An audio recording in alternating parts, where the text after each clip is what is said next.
Welcome back to the last Where Swans Walk of the 24-25 season. Thank you very much for being with us. Hope you are well. Loads to talk about on this week's episode. Joe Allen retiring, that 3-3 draw against Oxford. New signings being made already. What on earth's going on?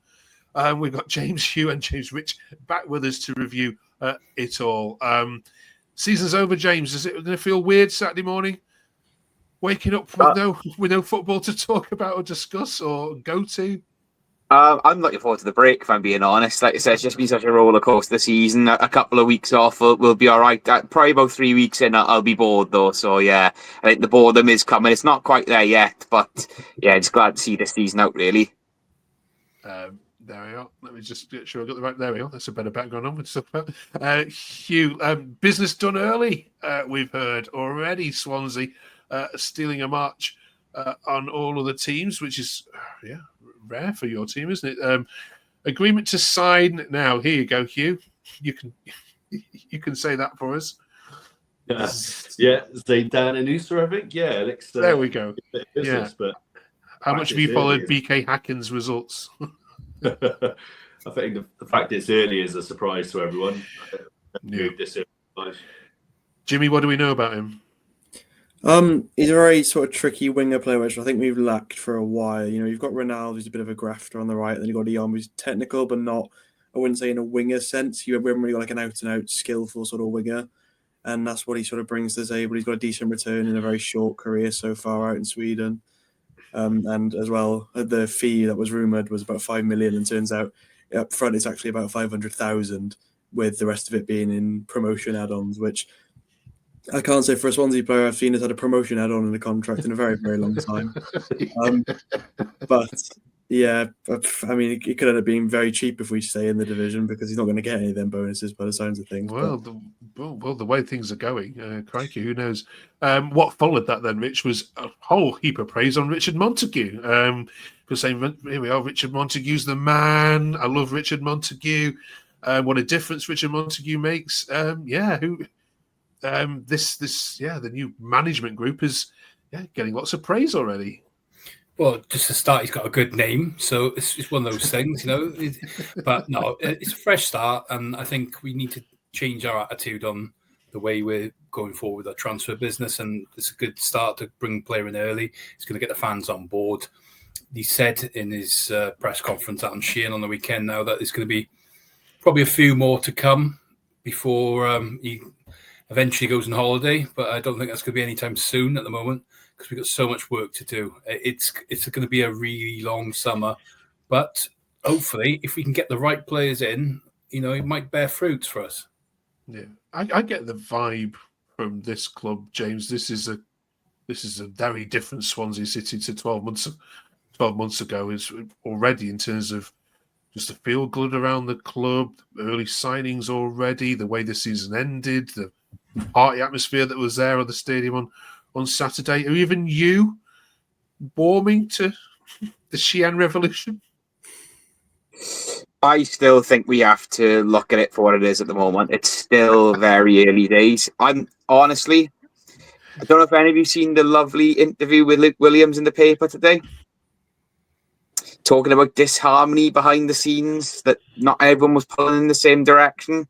I got mercilessly slaughtered for suggesting that a few weeks ago. I was right. But I'll still say this. We've got to back it up now. It's all well and good when things are going rosy and you're playing on momentum. We have to start quickly next season. It can't just be this small pocket of positivity. We really got to build on it. Yes, we've had an early signing. Yes, we had a decent end of the season. Let's make sure we back it up in the summer. No more scrambling around on deadline day.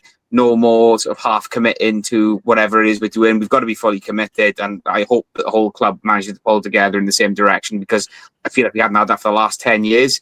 So it'll be really refreshing to see if that is the case come August time. Well, even James T. Kirk was happy as well. Regularly tweets out how lovely to see someone smiling as they become a Swansea player. Kudos to the new ownership group. Keep it up, Swansea, getting business done early, Hugh. Can't say more. Where are the key positions though that you would want to see done in the summer? We've discussed this a couple of times, but obviously that was when players weren't performing, when you weren't doing well. What do you absolutely need next I think it depends on what happens with a couple of players in the summer. We've got people like Darling debating whether he's going to sign a contract or not. We've got people like O'Brien who we could possibly get on season loan again. But yeah, I think a midfielder, we need a strong midfielder to back up Franco. We've got that with El coming in. We signed in January, who looks a tiny player, creative, which is what we've been crying out for, creative midfielder. And as much as I like Potnik, possibly another striker, proven goal scorer, would be nice. Okay. Let's have a quick chat about the Oxford game, shall we, James? A mad game. Was there any defending done in that game at all? Didn't really feel like it. It was a little bit of a warning sign as to what's going to be like without Darling. Really, would be my take on it. Jimmy, we had this. We had these tweets. Harvey said Ronald Cullen and Placheta scoring. What a day to be alive! You were there when Placheta scored, Jimmy. Yeah. How his time on turned into Capu was another take. Just on that Placheta goal. I mean, some decent goals in that game as well, both from both sides. What was your view on all of it? It was a weird game. I think it was a very sort of just whatever, have a bit of fun between both teams. Neither anyone to play for. Just have more or less just a bit of a kickabout, really. But I think Yom gets goal of the day by quite a fair distance with his. It was probably could have been goal of the season. Ironically, I don't know if we did that vote yet in our awards evening, but if we did, I think he's missed out by a couple of days. But yeah, it was just one of them games. Sort of happens at the end of the season. I'm glad it was that way rather than like a boring 0-0 or a 1-1. I'd rather we have an interesting game. The result meant absolutely nothing to any of us. I think we probably owe them at least a point for basically sending Cardiff down a couple of weeks beforehand. So I think it's the least we can do for them. We did that last week. We can't keep banging that drum. Oh, we'll let you off for one more week if you want. Right then, Rich. Yes, the man, the legend that is Joe Allen hung up his boots officially at the weekend. Can you put into words just what a servant he's been, not just for Swansea but for Wales as well? I'm just sad seeing that picture, to be honest. Just a pair of boots, no Joey. It's going to be really strange, Swansea City without Joe Allen. He's one of the last sort of survivors of the last decade, really, as such of all our kind of play in the Premier League and Brendan Rodgers, and it's just how well he's done over the years. For Wales, he played in 3 tournaments. Players coming through the clubs. When I grew up, it just was unknown really to see people coming into the Wales team and just making that sort of impression. He got so many people to come and watch Swansea City. Just the way he played, and it just inspired so many people. And for me, some of the guys that are in the team now, they look up to Joe Allen and they see a proper player there and they want to be as good as Joe Allen. And if they get half a career like he has, they would have done well. Yeah. James, anything to add? I think it's just he's a consummate professional. I think every time people talk about him, they always say how much of an example he is to the younger players. It's not so much about the clubs that he's played for, it's the way he's gone about his business. There's never any controversy around him. He just gets his head down, gets on with things. My only tinge of regret there is we didn't bring him home sooner. We had a chance in 2016, and I think to myself, what could have been had the club managed to bring him home sooner. Yeah. He wasn't the only one. Of course, saying goodbye, Hugh. We also have, of course, got this fella as well. 300. I didn't realise 300 appearances as notes. Some words on his contribution to Swansea. Absolute legend. Probably the most underrated player of the last decade for us. Was he 10 years? He's been there. Always given 110%. One of my favourite moments would be that tracking back in the Cardiff game when he pulled his hamstring, but still managed to pull off a great bit of defending in the process. Yeah, just top bloke, absolute legend, and he's going to be missed. Yeah, Jimmy. Yeah, it's just a bit of a sad day when all's said and done. You're losing 2 legends of the football club. I think it's fair to throw Carl Naughton into that position because he's been at the club for 10 years now, and he's always given 110%. He's always been good, for the Premier League days, and then coming in the Championship, you think, he's getting on a bit. Is he going to stay? Is he going to be up to it? And even now, I think he's 36, and he's still probably got some left to give, I'd argue. I think if he wasn't going to hang the boots up or whatever he could plan on doing, I think it was most likely retirement. I probably would have looked into even giving him another year, because even this year, when he has filled in and done the job, he's been brilliant. So I think, it's another legend of the football club, and he truly will be missed. Yeah.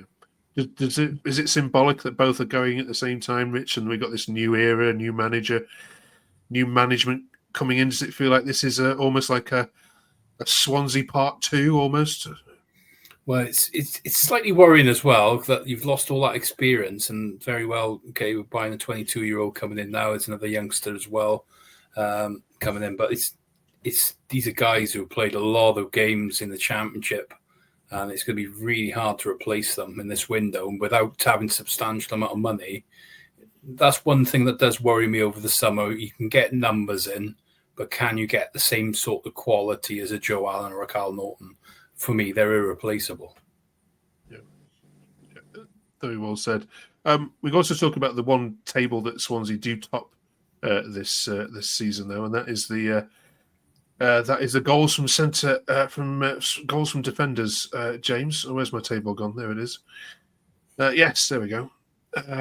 Harry Darling tops the goals for centre backs, 5. Even though he does share it, he's had the less amount of games on there, which is the one table I could find Swansea topping. There's a couple where you're in the relegation zone, but we won't talk about those.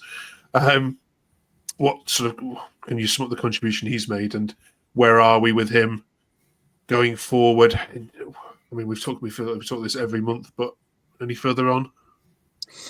He's been colossal for us this season. He's just so good at everything he does. He's really good on the ball. He's great in the challenge. He very rarely has a bad game. And I've obviously chipped in with some goals this season. As far as I'm aware, another contract offer is on the table, an improved offer. And I'm hoping that with the exodus of the likes of Cyrus Christie, Christian Pedersen, John McLaughlin, maybe there's some more money that we can sort of put his way. He is a must keep. You talk about losing experience there. He is definitely one of our most consistent performers. And we've got to be responsible. We can't just break the bank to keep him there, but we need to try and put a competitive offer in there to try and at least tempt him into staying. But as far as I know just yet, there is another offer there. No word on whether it's been accepted or where that is at the moment. Okay. All right. Just want to say before we finish, a massive thank you to obviously everyone who's supported and watched this channel over the last 39 weeks now. We've been talking about Swansea. I feel like I've aged a little bit through the process as well. It's been a really entertaining season, I think is the word I would use to describe it. But a massive thank you to you four as well for sitting here and venting your spleen and sharing the ups and downs of this amazing season. We'll do it all again, of course, in August, so do join us for that. Put your notifications on. Little bits before we go, though. Hugh, playoffs start this week. Who would you like to see depart this league? Don't particularly like any of them, to be honest. Not Bristol, not Coventry because it grinds, can't stand in. Middlesbrough, I'll go with Middlesbrough. Well, they're not in it, so sorry, that would be a good go. Sunderland, you can choose Sunderland or yeah. Bristol City. You won't choose Bristol City, will you? So it'll have to be Sunderland, I'm guessing. Sunderland, then just go with Sunderland because they let us have 3 points. Okay. Coming the other way, James, we've got Stockport, Leyton Orient, Wickham, and I forgot another one, Charlton.